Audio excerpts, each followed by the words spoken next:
Hello, everyone. This is a bit of a weird episode, if I may say so myself, because I'm not really going to be talking about anything that is specifically RPG related, but the information I'll give, I think, can help a lot of game masters create more realistic NPCs in their games. So, the information I'll be giving is kind of like just observations and experiences about human nature which can be applied to like medieval fantasy, cyberpunk, modern, whatever. It's just how people react to things. Um, and I've noticed a lot of game masters like when like when the heroes show up and save people and all that, no matter the setting, like they've react in very uniform ways. All the NPCs will be like, "Thank you for saving us," or "Oh, let me treat you to a drink for saving us," or like in some maybe and cheesier things like "oh hero, how can I repay you," like stuff like that. But in real life, and I'm going to be looking at some notes I wrote because it's a bit late and it's kind of like just had to share this. Kind of occurred to me today. I'll explain why. But people react in chaotic and unpredictable ways, and your intentions are not always clear to people. And this is something I've experienced a lot. Now, to give a bit of context, and I'm going to try to not go into detailed stories about these things, but um, through my life, I found myself sometimes coming across situations where I decided to step in to help people. Let's put it that way. And so I have and also I've done some security, but it's actually not really in security that I've come across these experiences, just living life and you come across stuff, and I'm the kind of person who doesn't look the other way when something is happening that's not right or when people need help. So it's kind of given me this repertoire of realistic reactions from people when things happen. And also some tricks that I use in real life when I have to help people. Because when you have to help people, you can't just think of the problem at hand. You also have to think of the people you're helping and people around. And I'm going to explain all of that. So I guess this is a bit of a vague beginning, but the idea occurred to me today. I was at the city I live in. There was this like little Halloween event that was really cute for kids and all that. I have a son, and we're there, and it's at a park. So there's this. I don't know what you call it. It's kind of like a half dome, a dome, and it's like just ropes. It kind of looks like a spider web. It goes up like this, and kids climb, and there's like ropes, of course, in the middle and inside, because otherwise it would be really dangerous if it was just around and kids could drop from the top in the middle. Although it can definitely be dangerous, but it's one of those things where um, kids will normally know what they're doing and all that. So we hear one of the event organizers start to call for the kid, the parent of who's the parent of that kid, and then the organizer says, "Oh, there's a dragon in trouble," and like at first we kind of laugh because that's kind of cute, and I just am not in trouble. Then um, something like who's taking care of this dragon or something like that, because the kid was dressed as a dragon. So it's kind of like a way for the organizers to try to find like the parent, hey, who's the parent of the kid dressed like a dragon. And that was kind of cute at first because I imagined just like this little dragon running around or something. But then when I looked, what happened was there was this kid that was on top of that thing crying and kind of stuck there. And the kid was like, small enough that he could fall in between the ropes and hurt himself. In worst case scenario, maybe go all the way down. And he was calling for his mom. And so I kind of waited for a moment to see if the parents would show up. And when I didn't see any parents, I decided to just go. So I climbed up, and the reason why I was a bit hesitant to explain this is because now this is where we're going to go into what others might perceive. From my experience, I know that let's say a parent shows up They haven't heard what was going on. They have no context. They see their kid crying at the top of the spider web or whatever it's called, and they see a grown man climbing their way. Believe it or not, some of them will think that that kid is crying because you're going after them. That's an example of you know, the whole story is not written in the sky for people who show up in the middle of it. So right away, and I'm gonna give other examples of this, but right away, one thing you should keep in mind is NPCs who show very often in scenes, NPCs are like there for the beginning of the scene to the end. And in the rare cases where the game master might have NPCs show up in the middle of it, they treat the NPCs as if like very often as if like understanding everything that's happening right away. Whereas sometimes people might react with a misunderstanding of the situation. So no, this is not what happened, but I have enough experience of these matters to understand that. Let's say you go help a kid in danger, a parent might misunderstand the situation and react very instinctively and drastically. So that was why I was a bit hesitant at first. But no one's showing up. I'm gonna go help the kid, right? So I start climbing up, and the mom actually shows up, and I said, oh, I talked to her from there. Okay, you're the mom, and she says, yeah, but I'm pregnant. You know, is it possible for you to get the kid? I'm like, yeah, of course. Like, don't climb up there if you're pregnant. You know. And I grabbed the kid, and it would have been doable to climb down with the kid, but it just so happened also that there was another man who was there to help, not the dad, but just another person who was like standing at the bottom, and he was quite tall, so that was useful for the situation. So I grabbed the kid, I passed the kid to that person, and like made sure that he had a good hold on the kid, and then so they bring the kid back to his mom, and it just went back to the activity that was done with my son. Now, I went, this woman, I talked to her. She informed me she was pregnant, asked me to go help the kid, and she never came back after to say thank you. And this is something else that happens a lot, actually, in real life. When you help people, a lot of them will never thank you. And I don't know why, like, I guess it depends on people. In a way, it's because you, as a person who got involved, are associated with that event that's unpleasant to them. So you're either a reminder of this event that was really unpleasant just now. Maybe they feel a bit of shame that you had to step in to help them. That can happen. People can be proud. Um, Maybe they're, yeah, so pride, shame, or just a connection to this unpleasant moment. Like all they know of you is that you're linked to this moment that happened they didn't like, so they can like avoid you subconsciously as even though you helped. So it's a bit complex, and I don't want to get into it too much. But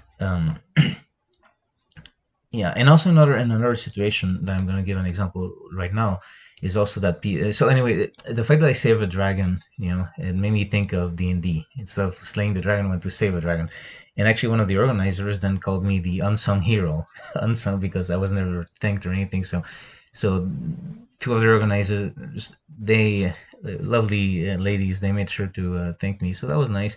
Obviously, it's not why you do it, but it does feel like, if I'm honest, when you help people and it's not recognized, it's a bit hurtful, right? And it's not in the sense of I don't know how to explain it. It's not pride. It's not nothing like that. It's just almost as if what you didn't have the value that you thought it did. It's kind of weird. We're social creatures, human beings. We are. But yeah, the ladies like called me the unsung hero, and that made me think it was very D&D, right?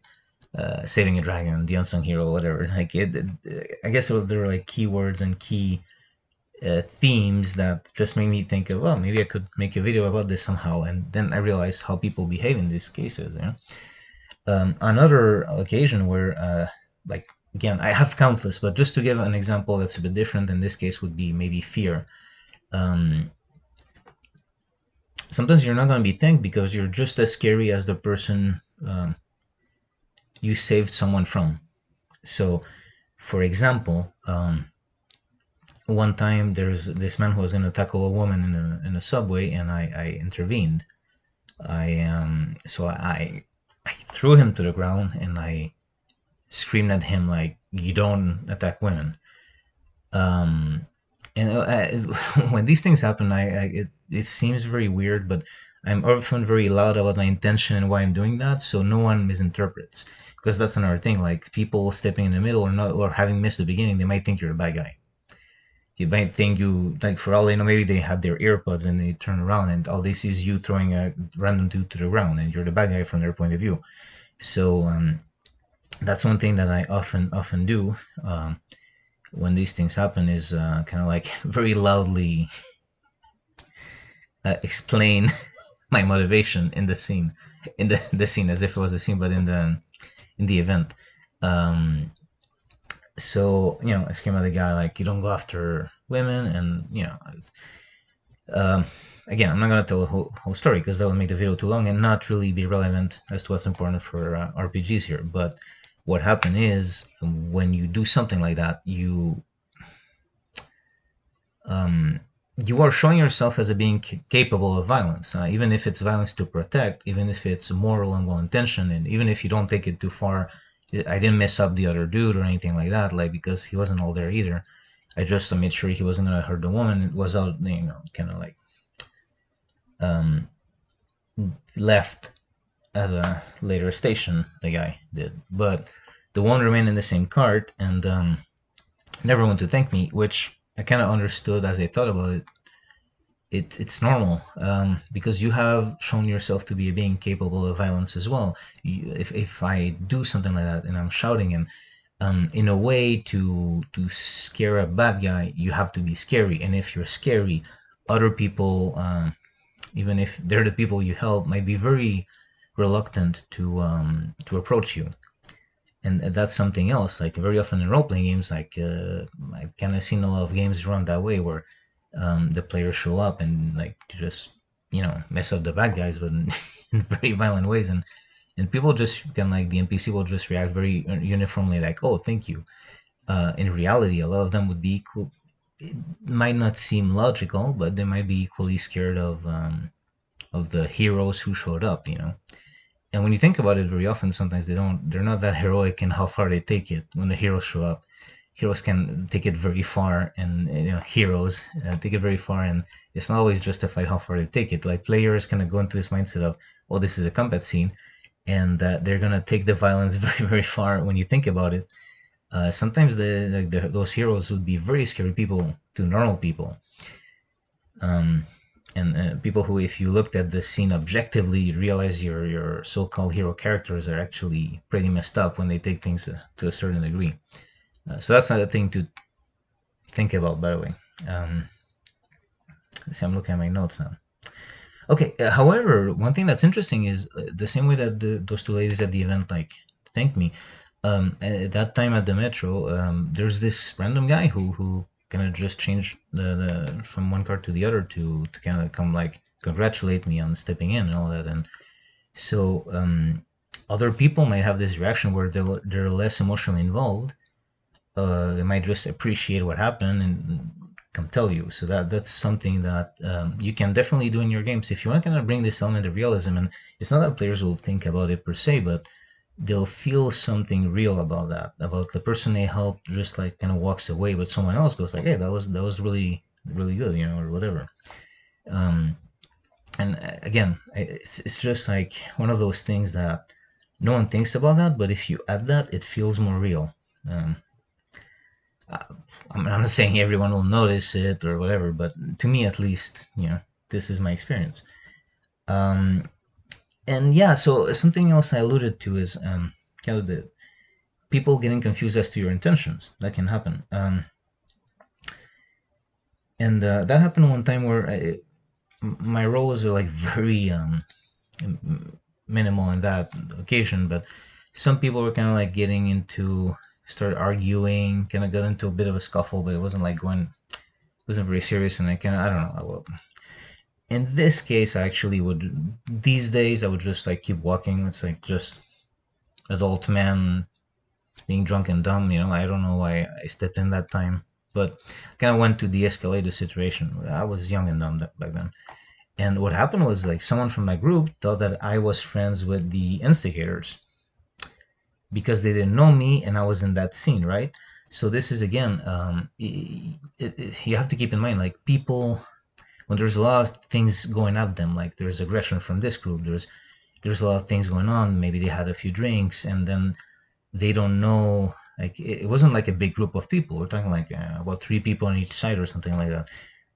But even then, they see, just if they see someone they don't know in that situation, they're gonna assume, oh, he's part of the other group.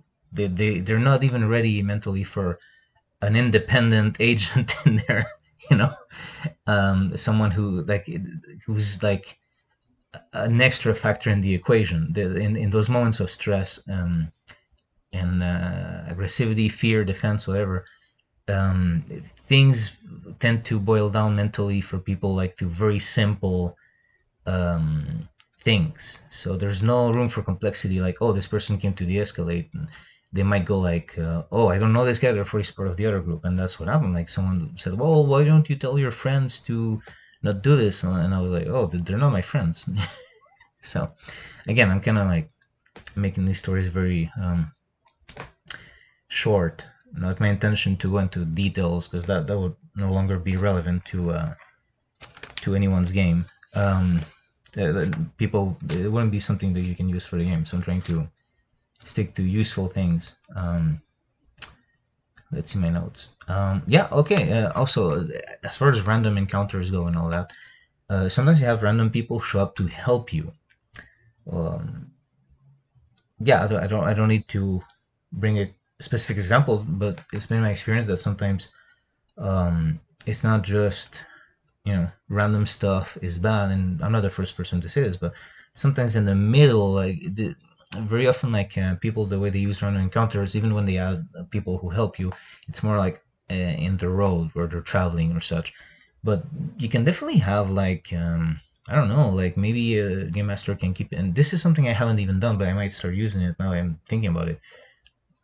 In the past, some people have come to take my side in situations where stuff was going down, and I didn't know them. They just had the context of the situation, and they came to help me because they consider it as well to be the moral thing to do. So you can almost have maybe a random chance, depending on the city, of the context, of someone showing up to help the heroes or main characters. That's something that I haven't never seen anyone do. The only thing I guess kind of looks like that is all those stories where the game master is like, oh, the group is, I'm about to have a total party kill, so I'm gonna like improvise this NPC who's gonna come save the characters. But then very often that NPC is like super powerful, and then you accidentally introduce like this kind of like balance destroying element to your game, because now there's this very powerful NPC. So why is he not just helping all the time? Or like it kind of becomes this problem. But just a random person of like equal or lesser power to the heroes can show up to help. If the main characters are like fighting some bad guys and there's a building on fire, and one of the characters, I don't know, trying to save a kid from the burning building, or you can have someone else show up and, oh, I'll help you save that kid, like just a normal person showing up, and then kind of like alleviating some problems. And because very often like game masters are always thinking of how to make a situation more problematic because it adds to attention, but also sometimes it might be a welcome relief for players to see like someone showing up to help. It might be in a very minimal way, but it's always nice. It makes the world feel more real, and the players will become more invested with this world. If they've been in a town where people have shown to be good and helpful, they might suddenly become very invested in this fictional town you created for a game, for example. So that's another thing to keep in mind. Now, morale is not all or nothing. Very often when there's morale rules, it's kind of like a person stays to fight to the death or runs away. But morale is not all or nothing. How much do I say here? Okay. I had a case one time where someone... I stepped in because some people were being bullies to other people, and this is like as an adult, in the street at night, and the person tried to attack me, but I blocked and kicked him. And his reaction was to run away from me. I thought we were in a fight, but he actually ran away from me. Okay, so I'll let him go because he's running away. I'm not, So in this case, in role-playing terms, the person failed their morale check and is running away, right? So that's kind of like normally you handle it, that's the end. However, what he did is he went back to one of the girls he was buttering before, and she tried to pepper spray him. She missed, and he kicked her. And that's when I went after him again. And this time I ran after him. But my point is that morale is a weird thing, right? Like you might run away from a situation, but also like his pride, I guess, made him stay. But then apparently he had to get that kick back, but on someone else who was much less physically capable. That's really disgusting behavior. But my point is that sometimes, like when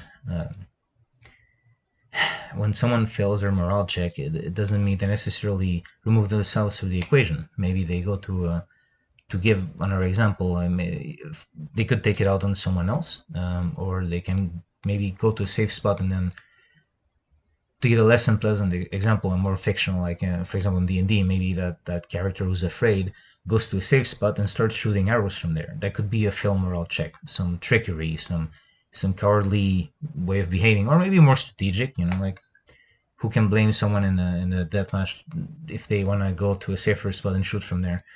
Although I certainly think the person who did that in real life went to attack this woman. That was disgusting behavior for sure.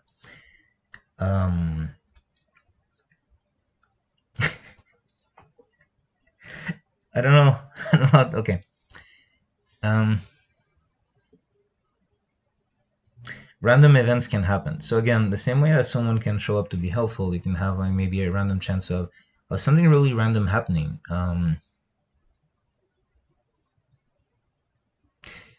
To give a fictional example that has nothing to do with real life or anything that might have happened to anyone, let's say that this bad guy just attacked a woman and someone is running after him to make him pay for that. And running away, this guy's not looking at the lights and the car hits him in the knees. That's a random event, right? That's something that just boom out of nowhere. So that's something to keep in mind if you want to keep like your world realistic. Random events will happen, for good or bad, as it pertains to player characters. But there's a lot of elements that you did not foresee and you can't really control. Some stuff will happen that's completely out of the blue. Another thing I want to mention is calm people are the dangerous ones. Okay, I know that it's always fun to have like the hyperactive bad guy, like the Joker or whatever, but very, very, very often in real life, people who are comfortable with getting into confrontations will be the calm ones. They're not gonna be boisterous. They're not gonna be like loud and often. I'm not saying always, but when you see two people like shouting at each other and kind of like shoving and all that, what they're doing is they're not used to this. They're not comfortable with what's happening, and they're trying to pump themselves up to that moment. But if you see someone being very calm in that moment, they don't need to pump themselves up. They're used to it, and they're just gonna do what they need to do or do what they want to do in that moment. But they don't need to amp themselves. They don't need to shout at the person in their face and push them. And it's either gonna be like they're gonna do something or they won't. And also, people who are not used to that are not gonna be able to understand that. So, for example, like the guy who kicked the woman before he tried to punch me, what he was doing, like he was being very cocky, and I was very calm, just talking to him. I wasn't threatening him or anything, and the guy's like, he kind of smiles all cocky, and then he kind of like shoves me a bit. I'm like, okay. I was just calm, and the problem is he misinterpreted my calmness as, I think, me being intimidated by him. But that makes no sense when you think about it, because if I was intimidated, I would have left that place. So when you see two men kind of shouting at each other and shoving and all that, uh, okay, don't take this as 100% rule, but very often they're not. I don't want to say they're not dangerous because everyone is potentially dangerous, but they're not people who are used to get into confrontations. They're not people who are comfortable with it or to know how to be calm in those moments or how to be really ready for it. They're just trying to. They either have an adrenaline rush that they don't know what to do with, or they're trying to get there. They're trying to get that level of aggressiveness, and you see that like very often in high school students, like like they're shoving each other at first before either of them finally does something, or maybe doesn't. Maybe they're secretly wishing for their friends to pull them apart. They just don't want to show that. They want to pretend that they want to have a confrontation, but they don't really want to. So another thing is that very often, like people who are used to getting into confrontations are way more calm about it. They're really not agitated about it. They're just used to it. Again, there's lots of people on this planet. This is not a rule that's universal, but for the most part. Um, yeah, that's about it. I don't know if this video was weird or what, but it was just like thoughts I had about how a lot of game masters portray these situations where I think it misses a lot of. Maybe in some games that it fits that it's less complex, right? And not every game needs to be realistic, but if any of you wanted to maybe add realistic elements or realistic considerations to the game, um, I don't know. Like I live in Canada. Sometimes there's ice on the floor on the ground. Like it's happened to me that you something happens and you're on ice and you're gonna slip, very likely. So all these things are random considerations that can happen. It's very chaotic, and yeah, I think adding elements of chaos and both the elements around the events and how people react and what people perceive and who shows up and doesn't, like these are all things that can add realism to these scenes. So that's it. Yeah. Anyway, let me know what you thought. This was a bit of a different episode, but you leave the comments. Leave some comments if you want. Give me some feedback, and I'll see you next time. Thanks for watching.